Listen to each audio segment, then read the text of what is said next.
Welcome to the Healthy Compulsive Project podcast, where you can take a deep dive to explore the pitfalls and potential of the obsessive-compulsive personality, offering hope and help for perfectionists, workaholics, micromanagers, type A personality, and control freaks. Wait, the healthy compulsive? Isn't that an oxymoron? Not in my book, and I'll tell you why. Hello, everyone. I'm Gary Trosclair, a psychotherapist and Jungian psychoanalyst practicing in New York City. 5 years ago, I launched the Healthy Compulsive Project, starting with a blog and later adding a book. The goal of the project has been to help people with obsessive, compulsive, perfectionistic, micromanaging, and type A personalities live more healthy and fulfilling lives that are better not despite their compulsive tendencies, but because of them. The audience for the project includes people with obsessive-compulsive personality disorder, also known as OCPD, and those who might have just a few of the personality traits and don't meet the full criteria for the personality disorder. It's not intended for people with OCD, obsessive-compulsive disorder, which is a different condition with different implications for treatment. I'll be explaining the differences later. The obsessive-compulsive personality type has much to offer. Harness the drive at the root of it, and you've got direction, energy, and purpose. The word compulsive derives from the words compelled and driven, and that's not always bad. Lots of good has come out of having an inner drive that's hard to resist, but I'm not Pollyannish about this either. When hijacked by anxiety and insecurity, this energy can lead to a really lousy life. Depression, rigidity, chronic irritability, work addiction, and paralyzing perfectionism. And it can destroy relationships. Healthy and unhealthy compulsiveness are like water and ice. It's the same material, but one flows freely and the other's frozen stiff. All the insistence and determination characteristic of compulsives can be used well or badly. To move toward the healthier end of the compulsive spectrum takes the willingness to face uncomfortable feelings and to forego the security of overdoing everything with planning, control, and perfectionism. You may notice that I'm lopping together the terms compulsive, obsessive, perfectionistic, and type A. While there are differences between them, there's more overlap than distinction. In the great battle between specificity and efficiency, I'm going to side with efficiency on this one, referring to the lot of them as compulsives, rather than listing everyone that my comments might apply to each time. I'll explain the differences in future episodes, but for now, I'll say that a common denominator among all these compulsive personality types is that they all feel compelled to bring order to what they experience as chaos, for worse or better. And within the obsessive-compulsive personality, there are 4 subtypes. I'll explain those later, but for now, we can describe them briefly as boss, worker, servant, and thinker. Getting back to the Healthy Compulsive Project I began 5 years ago, reactions to the book and blog have been gratifying and encouraging. It seems that they've helped lots of folks look at their condition in a very different way and to behave in ways that leave them less depressed. It's also helped some of their loved ones feel less oppressed. Many people who've been diagnosed with obsessive-compulsive personality disorder have found hope in the perspective that I've outlined, helping them to shake the impression that having a personality disorder meant they're doomed to a lifetime of misery.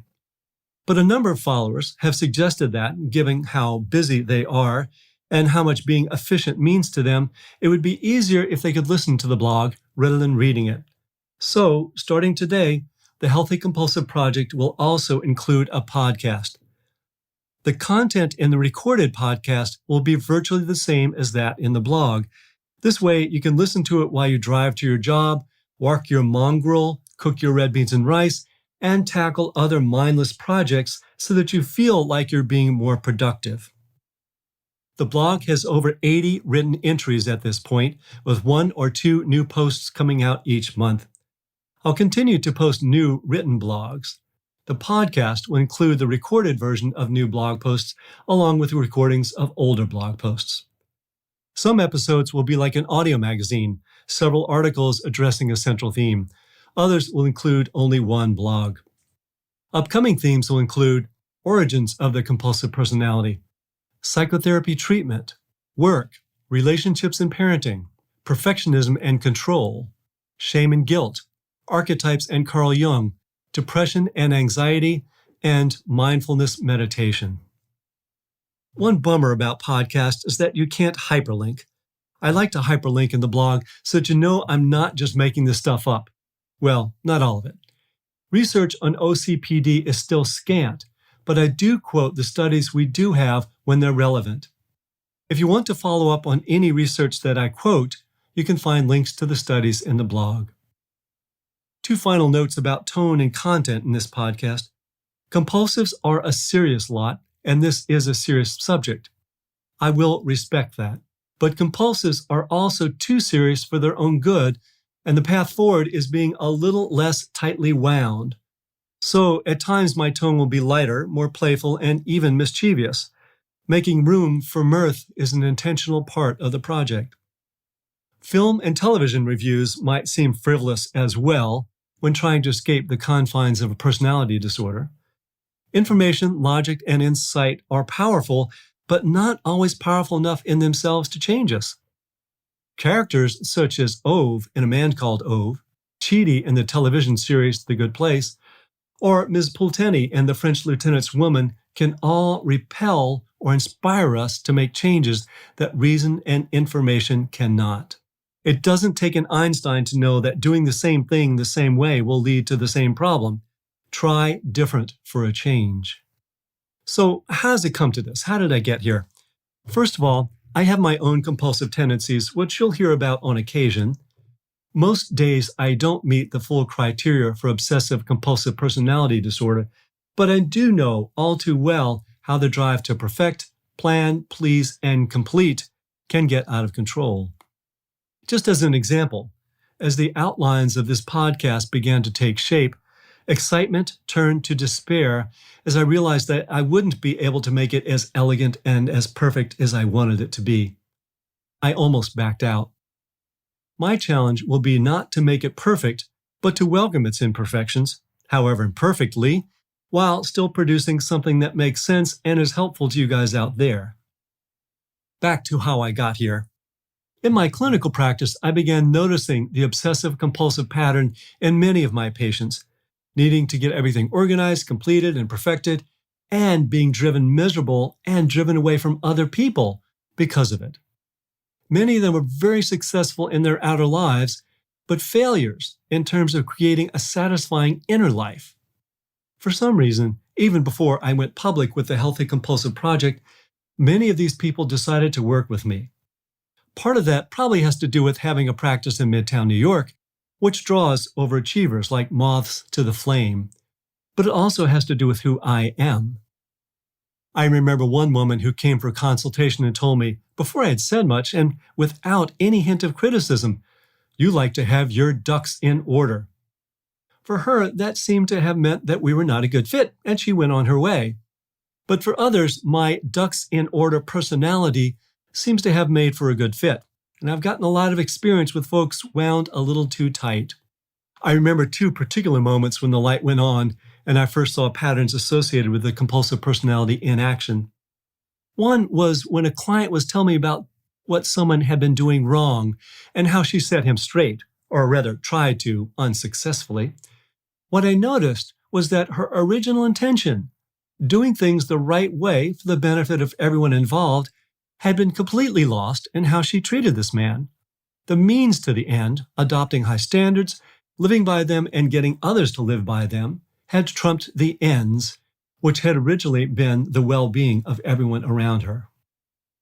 Another time, I noticed the obsessive-compulsive pattern was when a successful young entrepreneur, whose compulsive energy for collecting and organizing got completely turned around and was listed instead in dispersing and cleaning out.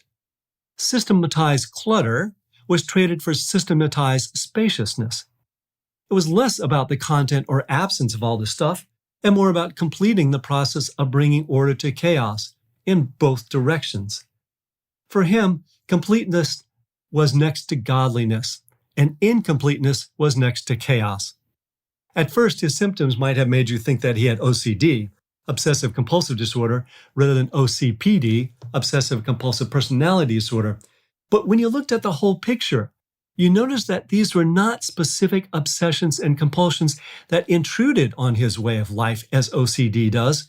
This was his way of life. Which brings me to OCD and OCPD. I've also noticed that too many of my clients had been previously diagnosed or misdiagnosed with OCD, an anxiety disorder, when they actually had OCPD, a personality disorder. Don't get me started. I'll be explaining this later, but far too many people have been inaccurately diagnosed with OCD and unsuccessfully treated with the wrong techniques. While OCD is the household term, some statistics indicate that there are as many as twice as many people with OCPD out there than with OCD. In any case, there are a lot of them, more than any other personality disorder. The other thing that's led me to my perspective on the obsessive-compulsive personality is my training as a Jungian psychoanalyst. You'll hear more about Jung in future episodes, but in brief, Carl Jung was a 20th century psychiatrist who chose to study not just where symptoms had come from, but where they were heading, and what they might say about what was missing in this person's psychology. He asked not just why, but what for. So, for instance, if you are obsessive and compulsive, it's not necessarily because your mother dropped you on your head when you were a kid, told you to poop every day at 3:15 in the afternoon, or gave you way too many enemas. It could also be because there's something healthy inside of you that wants to produce, create, and fix, but it's been blocked from the gratification of achieving those goals. It could also be that the energy to produce, create, and fix has been hijacked to deal with how insecure the bump on your head, the rigid toilet training, and the enemas have left you feeling about yourself. Actually, research has debunked the whole toilet training causes obsessive-compulsive thing that Freud was so fond of, but it makes for salacious copy. Over-controlling parenting can contribute to one becoming an unhealthy compulsive, but it's only one of many possible factors. In either case, Jung urged us to ask what wants to be lived but has been blocked. Again, not why, but what for. Jung was the inspiration for the positive psychology movement, which focuses on what leads to mental wellness, not just mental illness.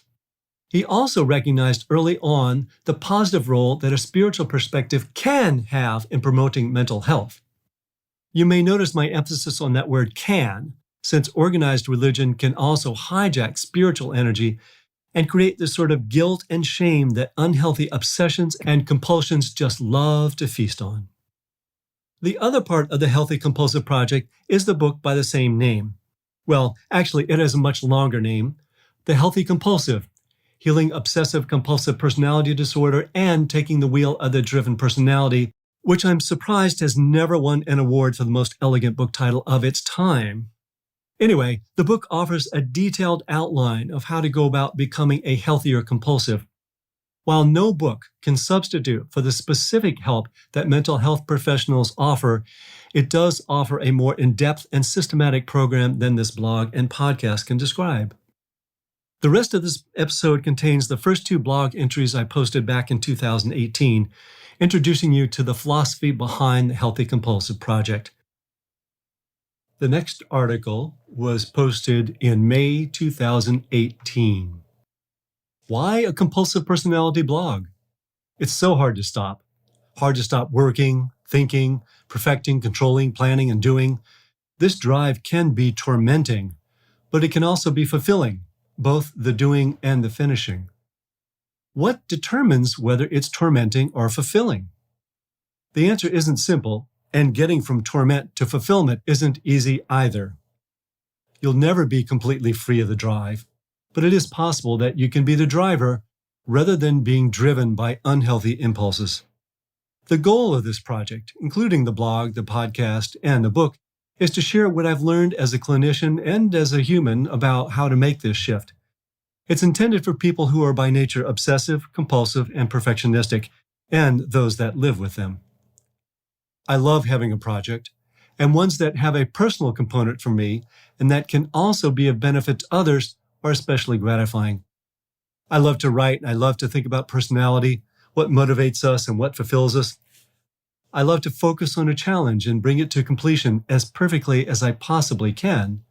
And I love to work, whether it's helping clients, crafting a clear and engaging lecture, balancing my checkbook, or doing battle with my arch enemy, the obstinate, invasive vines that threaten the woods near my home. All of the traits that I've just described about myself could be described as compulsive. They all rise from inner urges that are hard to resist. These passions all spring from within me, and I feel compelled to act on them. I'm driven. And that could be a problem if I'm not driving consciously, if I'm not taking the wheel. Anyone who has compulsive tendencies can become a victim to these urges. They can become rigid, judgmental, over-controlling, reactive, rushed, miserly, and workaholic in order to meet their goals. They can become mean, puritanical, and destructive in the name of doing the, quote, right thing. They can also become anxious, burnt out, and depressed. The compulsive personality can lead to extremes, really productive and caring, or really neurotic and callous. The American Psychiatric Association calls the negative end of this spectrum obsessive-compulsive personality disorder, and people often refer to it by its acronym OCPD. The APA has no name for the positive end of the spectrum. It takes conscious effort to take the wheel of compulsive energy and guide it to the healthy end. That's what the Healthy Compulsive Project is all about. A healthy compulsive is one whose energy, passion, and talents for achievement are used consciously in the service of love and purpose. An unhealthy compulsive is one whose energy, passion, and talents for achievement have been hijacked by fear and its henchman, anger. Both are driven, one by meaning, the other by dread. In this blog, I'll be exploring the inner workings and outer manifestations of the compulsive personality, or as I prefer to call it, the driven personality. I'll be getting into the nitty-gritty of how these tendencies show up in everyday life and the bigger picture of how to enlist them meaningfully. I'll be writing about how to become a healthy compulsive. But just so that you have a rough idea of what I mean by this, I'll give you a bare-bones preview. My personal experience, clinical experience, and study of the research literature have led me to conclude that there are a few basic steps we need to take in order to take the wheel of this energetic disposition. Acknowledge that you have a compulsive personality style and take pride in it. The people who don't acknowledge it, and so don't see the dangers inherent in it, are usually the ones who go off the deep end. Slow down enough to look inside and remember what your deepest passions are. Where do they really want to go? A sense of accomplishment, mastery, fulfillment, contribution? Ask whether another part of your personality has taken over the wheel. Insecurities, a need to be respected, a need to prove yourself? Ask what coping strategy you enlisted to deal with insecurities. Overworking, being perfect, pleasing others, controlling others, planning and preparing? Take back the wheel by honoring the original intention of your drives and don't get caught in a blind and rigid execution of them. Given the realities of your life, how can you find peace, self-regard, or a sense of accomplishment? Don't allow your tendencies to work, perfect, control, plan, and judge crowd out your other desires, such as enjoying and nurturing relationships, taking time for leisure and play, and savoring what's good in the present moment. I'll be going into greater depth with these in future posts. The way I see it, together these steps constitute a larger project that everyone has the potential to engage in, compulsive or not, cultivating our unique gifts in a way that benefits us and the world around us. Psychiatrist Carl Jung called this individuation. Much of the good that's accomplished in the world is accomplished by people who have compulsive tendencies. They get the job done. And much of the bad is wrought by people whose intense willpower gets hijacked by fear. Even if they do get the job done, they achieve it with lots of collateral damage. I need to add a caveat here. One type of compulsive, the type who tends more towards obsessing and thinking, does not get the job done, despite ambitious intentions. Their way of handling their anxiety is to procrastinate, and all the work goes on in their mind. I'll describe the 4 types of compulsives later. The fate of our world is determined not by the people with the best ideas, but by the people with the most determination. Most of these people are driven, often to their own detriment and the detriment of others, by judgment, punishment, and unrealistic expectations. Many who end up in leadership positions are compulsive, and many of them are unhappy, unhealthy, unbalanced, and, worst of all, unconscious. We need their energy, but we should also be asking how we can help them drive better. That's one reason why I'm taking on this project, to create awareness of the condition and to help people use their driven nature in a more constructive way. Research tells us that OCPD is too often not recognized by laypeople or clinicians, and the result is that too often it turns destructive. I'll be exploring how the driven personality operates and how to get it running smoothly. I'll be looking at it from different perspectives: psychological research, Jungian psychology, and spirituality, personal stories, and film and literature reviews. Please join me in this project. We have good things to do with our drive.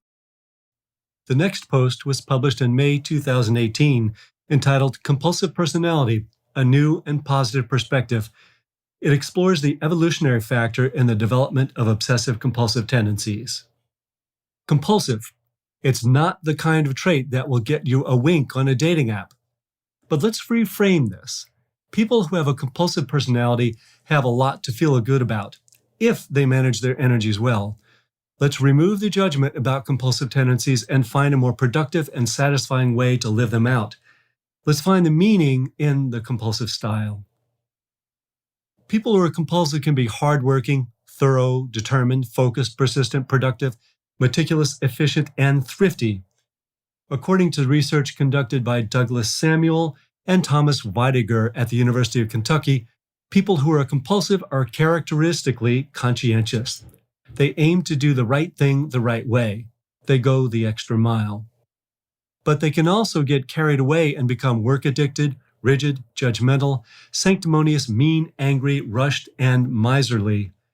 They can become overzealous about doing things the right way and seethe with resentment if you don't go the extra mile just as conscientiously as they do. As a therapist and instructor, I try to keep up with what's happening in the world of theory and research while still maintaining an awareness of its limitations. A fair amount of new theory and research supports a view that I arrived at my own and have found to be both accurate and effective in an approach to treatment. In this perspective, rather than label people with a diagnosis based on whether they have certain symptoms, we can understand these symptoms as maladaptive versions of traits that were originally adaptive in our evolution. If we mindfully manage these traits, they can become healthy and adaptive.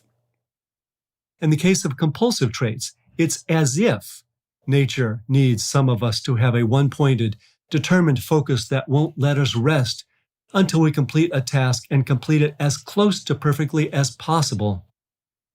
Imagine the people that made the first arrowheads, spears, or baskets, and the ones who tirelessly stalked the game that would help the tribe survive. It's simple. If you're half-assed, you don't eat.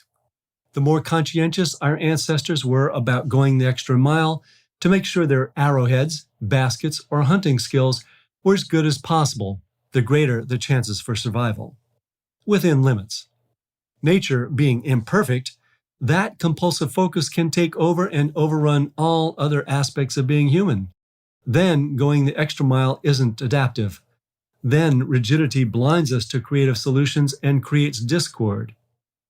Fortunately, not everyone gets these genes.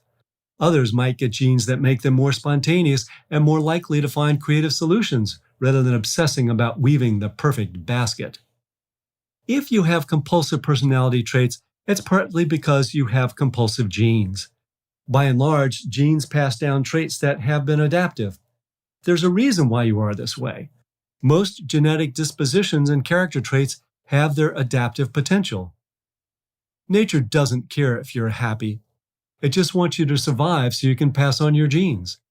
If you're compulsive enough to make good arrowheads that can kill game, weave baskets that can hold berries, or go the extra mile to find game, nuts, or berries, you're more likely to survive.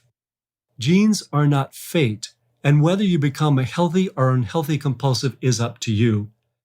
These genes create tendencies that we can cultivate and enlist in healthy or unhealthy ways.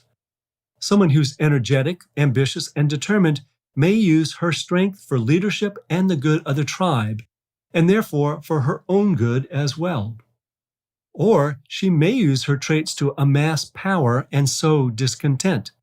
Same genes, very different outcome. In order to be happy, you'll need to figure out just what your adaptive traits are and how best to use them.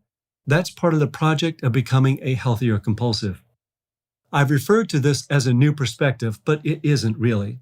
It's just that science is catching up to the ancient wisdom of knowing and honoring our vocation, our calling.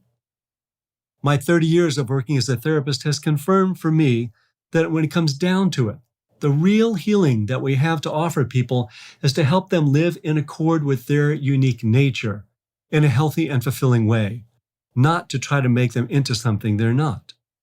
This also goes for those of us with a compulsive personality.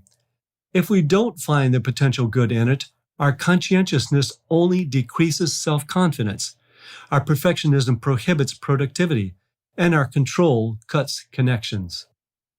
All the potential and energy is wasted. We run in circles rather than anywhere meaningful. Conscientiousness with no purpose creates a cycle of judgment and control. Self-judgment lowers self-esteem, and then we try to fix it with more judgment and control. Rinse and repeat. On the other hand, if we can find where all that energy wants to go, where the extra mile ideally takes us, we can run where we really need to go, and we're all richer for it. There are potential gifts in the compulsive personality. What will you do with yours?